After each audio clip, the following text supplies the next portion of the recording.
Federal government spends 1.7 trillion naira on electricity subsidy. Full subsidy gulps more than 10 trillion naira in 14 years. And ECOWAS places a single currency on hold, plus oil prices fall as fuel demand concerns grows after end of U.S. summer driving season. This is Business Express on the network service of the Nigerian Television Authority, the NTA, and we are reaching you from Abuja, the nation's capital. I am Leah Katun Baba Tunde.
Indications emerged on Monday that the adoption of single currency by member states of the Economic Community of West African States, the ECOWAS, may be delayed on the back of the COVID-19-induced global economic crisis. Leaders of the sub-regional body rising from their 57th ordinary session of the ECOWAS heads of state and government in Niamey, Niger Republic, on Monday passed a resolution to delay the adoption as many nations may not meet the criteria set for its adoption. President Muhammadu Buhari, speaking on the long-standing single currency issue for the sub-region, urged countries, especially the Francophone nations, to support the resolutions to delay the adoption of the single currency. President Buhari stated that Nigeria remains committed to the implementation of the action plan towards the actualization of the monetary union and single currency program of ECOWAS, but called on member states to show support to the resolution of the heads of state and governments of the ECOWAS on the matter. He insisted that the premature adoption of the ECO has unnecessarily heightened disaffection and mistrust among members of the emerging monetary union. It was a contentious issue because if you recall, December 2019, the authority of the heads of government of ECOWAS agreed at Abuja that all the countries must flow together, and until they comply with all the convergence criteria, that no country can be allowed to migrate into the ECO currency. But unfortunately, what happened was that on the same day as the ECOWAS meeting was ending in December 2019, President Ouattara went ahead to say that, the Francophone were migrating by June 2020 under different conditions that were set by the heads of government.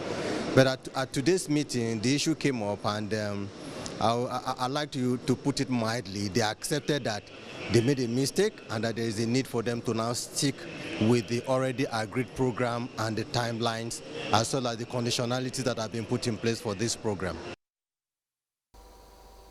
Now, the federal government on Monday stressed that it can no longer sustain the subsidy on petrol, disclosing that the unsustainable policy gulped 10.413 trillion naira in the last 14 years, from 2006 to 2019. Minister of Information and Culture, Lai Mohammed, alongside Minister of State for Petroleum Resources, Timothy Silva, and Minister of Power, Salim Mamman, while briefing newsmen in Abuja, described the reactions that have greeted the increase in the price of premium motor spirit as unnecessary and totally mischievous. The minister argued that the cost of fuel subsidy at an average of 743.8 billion naira per annum is too high and unsustainable. He also said Nigeria is witnessing a hike in fuel price as a result of the deregulation of PMS prices in March 2020. And totally mischievous. Gentlemen, the truth of the matter is that subsidizing fuel is no longer feasible, especially under the prevailing economic conditions in the country. The government simply can no longer afford fuel subsidy. If every government has been trying to achieve this, then you know that it is in the national interest for us to achieve it. At one point, we must achieve it. We have gotten to that point now, and we call for understanding so that as a country, all of us should put hands together and ensure that we achieve this policy direction. Lai Mohammed, however, noted that in spite of the recent increase in the price of fuel to 162 naira per litre, petrol prices in Nigeria remain the lowest in the West and Central African sub-regions. Now, still on subsidy, President Muhammadu Buhari disclosed Monday that the federal government has spent about 1.7 trillion naira to supplement electricity tariff shortfalls in order to keep the power sector afloat. The Nigerian president expressed displeasure that a sector that has been mostly privatized was still enjoying subsidy from the federal government. The industry support figure was contained in the president's address at the first year Ministerial Performance Review Retreat held at the State House Conference Center, Abuja. The president explained that the problems associated with the power sector privatization exercise informed the decision of government to keep supporting the largely privatized electricity industry. The president said, and I quote, "We do not have the resources at this point to continue in this way, and it will be grossly irresponsible to borrow to subsidize a generation and distribution which are both privatized," end of quote. The president assured of the protection of those who cannot afford to pay cost-reflective tariff. The Federal Airports Authority of Nigeria (FAN) said it lost 17.5 billion naira of aeronautic charges in 23 weeks and incurred 1.4 billion naira losses of non-aeronautical charges between April and June 2020. Its managing director, Captain Hamisu Yadudu, who disclosed this in a virtual interaction, said the agency's internally generated revenue dipped by over 90% in the last 6 months due to the coronavirus pandemic. He said, compared to last year, only 8.7% of the agency's non-aeronautical revenue charges were collected from April to June this year, adding that as a result of the pandemic, FAN customers were not only defaulting in payment for services rendered to them, but that there was an increase in requests for payment suspension, deferral, and waivers. He said 87% of the 2020 budget overhead cost was wiped out in 6 months, with up to 95% decline in weekly revenues. Yadudu said notwithstanding the challenges posed by COVID-19 and FAN's revenue, the agency has ensured that local airports under its management commences domestic operations after meeting the requirements set by Presidential Task Force on COVID-19. Now, passengers who have been waiting to embark on a foreign trip as soon as the airport reopens departed the international wing of the Abuja airport to get to their destinations, as Ethiopian Airlines made history to be the first to touch down as international flights begin in Abuja. Aviation correspondent Emmanuel Anyemi reports that about 300 passengers departed to Addis Ababa, while 120 passengers arrived at Abuja Airport. Starting from the departure gate to the ticketing section, this hall that has been empty for almost 5 months suddenly woke up to a surge in passenger traffic as the airport reopens to international flights.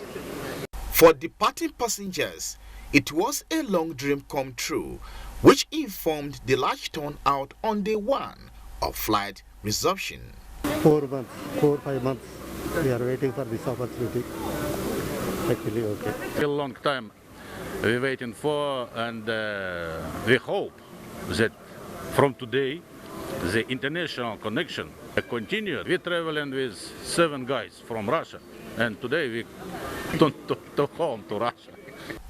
For those itching to return, all thanks to Ethiopian Airline, which arrived Abuja Airport to signal intercontinental connections. I've been away since March. It's kind of nice to be back. I mean, and it looks over here. Everything is very nice. I feel very happy. I haven't seen my husband for 6 months, so I feel very happy to be able to come back here. It's a lifesaver for all of us in the aviation industry. The last 7 months even, it has been very, very slow, very challenging. We've been distressed, no revenue, no business, no operations. But seeing the first flights coming in with the domestic gave us a lot of confidence that we are coming back. And now with the internationals, I believe every stakeholder in our industry is very happy with this. More airlines have indicated their intentions to resume international operations to Abuja Airport. Emmanuel Ayemiro, NTA News. The aviation sector globally is said to be the worst hit by the coronavirus pandemic, with a record loss of an estimated $252 billion. But this is about to change with the opening of the skies to international travels. Our discussion this morning centers on issues around balancing health and wealth as efforts are on in re-establishing the continent's air connectivity towards rebuilding battered economies. And to do this, I have joining me on telephone Susan Akporiaye, President, National Association of Travel Agencies, NTA. You're welcome to Business Express. Good morning. Thank you for having me. Great. Now the skies are opening wider, and first it was domestic flights and now international flights. Does this signal prosperity? Oh yes. We in the travel community, we are so excited because it's long awaited. We've been clamoring for this. Like you said, safety first. Just because we've been clamoring for the airways to be open doesn't mean we are not concerned about safety. So, but we can as well do our travels and be safe at the same time. Plus, we can start earning money, like you said. We are the worst hit, and it has not been good. A lot of our staff have been laid off on paid leave. So it's a good thing. It's a good development. From the local airport, the domestic airport opening up, we already started seeing the end of change. Started seeing the prospects that is going to happen, what's going to happen. And I'm happy that so far so good from the domestic airport operator opening and operations to the international that opened just on Saturday. The procedures, the protocols have really been observed to the letter. Okay, So let's look at, can we just, can we look at the protocols now? Let's take a look at the protocols. Number one, travelers must test negative by polymerase chain reaction PCR method within 7 days before departure from country of exit, and preferably within 72 hours pre-boarding. And number two, proceed on a 7-day self-isolation as per protocol. Number three, report at the designated sample collection sites on the 7th day of arrival. 4. Positive cases will be managed based on national guidelines for COVID-19 treatment. And 5. Those who test negative after 7 days will end self-isolation on the 8th day. 6. Those with symptoms of COVID-19 on arrival will be placed on institutional quarantine. What's your take on compliance? The compliance is 100% actually. We've, like so far, the clients of our members, we have all those protocols at the tips of our fingers. We have it on our phones. We have it on our system. Every travel agent, registered travel agent with the association have all this information, and they are very much aware that they need to let their clients know. The association have actually been posting this information on all our social media handles to clients, just doing our own part, joining the government, joining the Nigerian Civil Aviation Authority to make sure traveling public are fully aware and are in compliance. Because we had a meeting with NTA, and we were instructed that they are going to go 100% compliant. So we, on the other hand, we need to let our clients know. No boycotting. No, I know man thing. Because safety is first.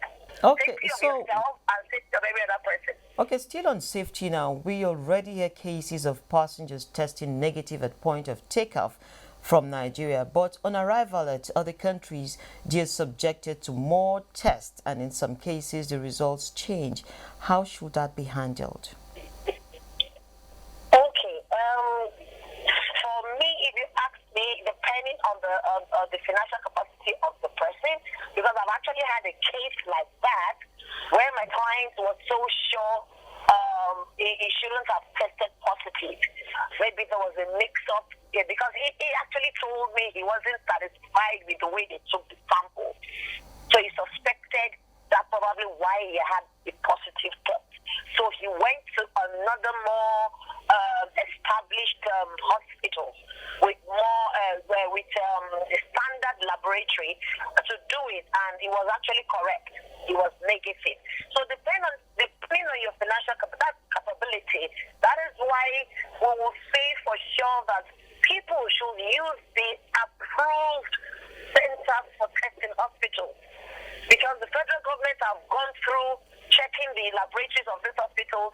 They are sure that accurate results will come out of these clinics and these hospitals. So how do you, can I just come in here? How do you see this resumption bringing back jobs lost within this period and, of course, bridging the revenue gap?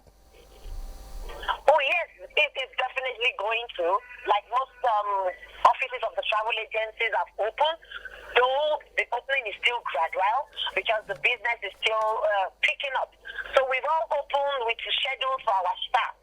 As in, not everybody coming every day. Everybody's on schedule, so we have some people, different people coming in each day. And of course, some designated to work at home for those that can. So it's a gradual process, and at least our staff are happy because since we heard the news, mails and messages have gone out to them that they can now resume office with the schedule of their operation. So our population is an advantage for us. The percentage of Nigerians that travel is just about 10%, no doubt. But because we have a large population, that 10% is quite a lot. So already since the airways open on Saturday, the airlines are already fully booked. It's tough to even get a seat for somebody. So it just shows that, it's very promising. And the people have been so eager to start flying again. So it's very promising. Okay, so now cargo flights. What was the status during the lockdown? What is the status now? And of course, what do you envisage, knowing that trade constitutes a larger chunk of our economic history? Okay, for cargo, even before the lockdown, cargo flights were the only ones that were allowed to still operate because in as much as people are locked down, they have to survive. They have to feed. The supplies have to come in. So that's why cargo was exempted in the lockdown. So the source of cargo now still doesn't change because even in normal operations, cargo still operates anyways because there are some goods and services that just have to be by cargo that cannot be moved from one place to the other except through cargo. So my take on cargo, nothing really changes for them because lockdown or no lockdown, cargo operations remain stable and standard. So it's nothing really changes for them anyway. Maybe a bit of reduce in income for them, but nothing really changed because cargo flight moves on a daily basis anyway.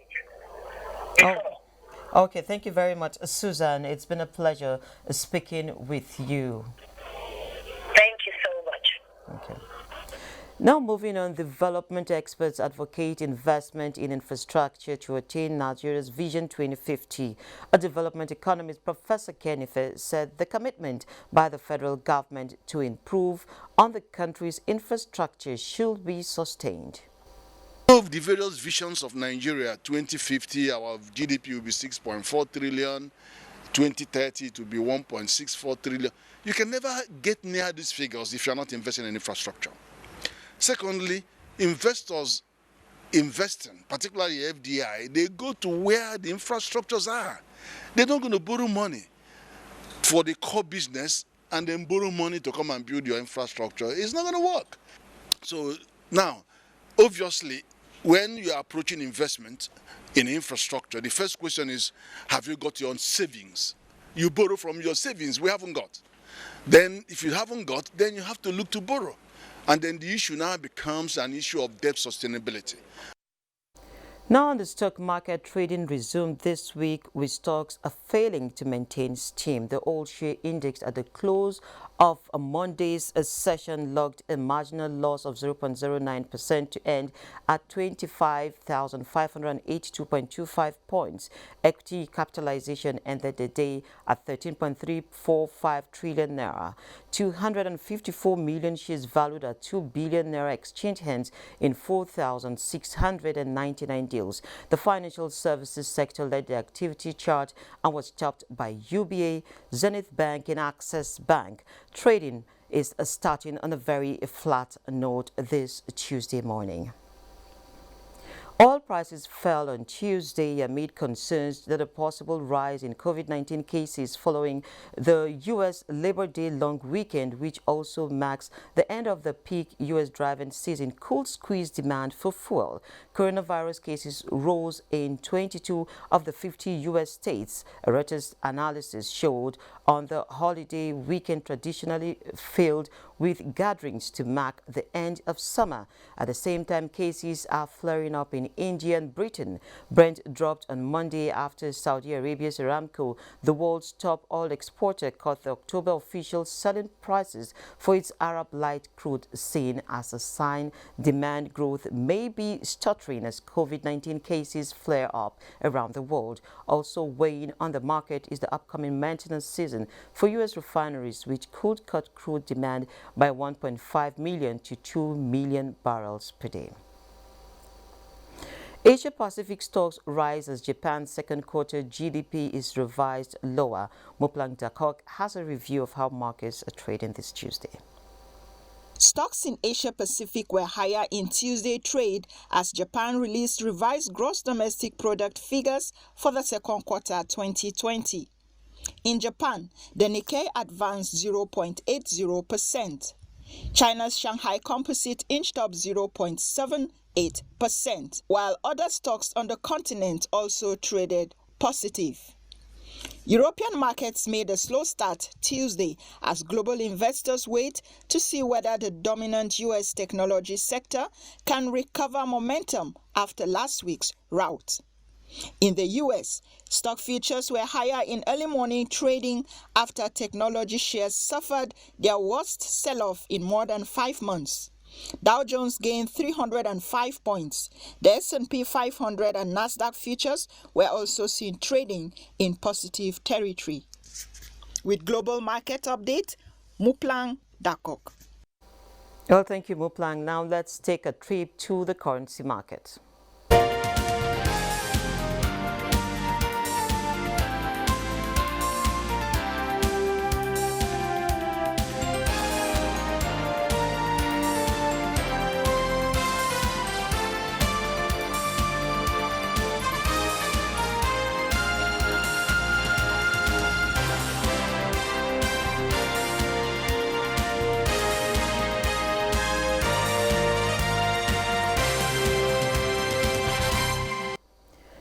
This is where we end this episode of the program. Don't forget, you can access these and all previous episodes on YouTube, and you can also communicate with us on Twitter.